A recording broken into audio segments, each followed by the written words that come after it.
ওই মন্ত্রীর চেয়ারে বসে গরিবের রক্ত জল করা পয়সায় বিদেশ ঘোরা, আর কখনো কখনো ঠান্ডা ঘর থেকে মুখ বার করে বলা, তোমরা সবাই ভালো আছো তো? এসব যে কেউ করতে পারে।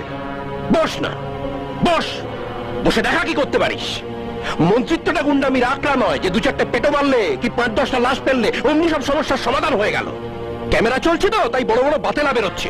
7 দিনের জন্য চেয়ারটা ছেড়ে দিচ্ছি, বসে দেখা কি করতে পারিস দেখা। ওটা আমার কাজ নয়, আপনার কাজ।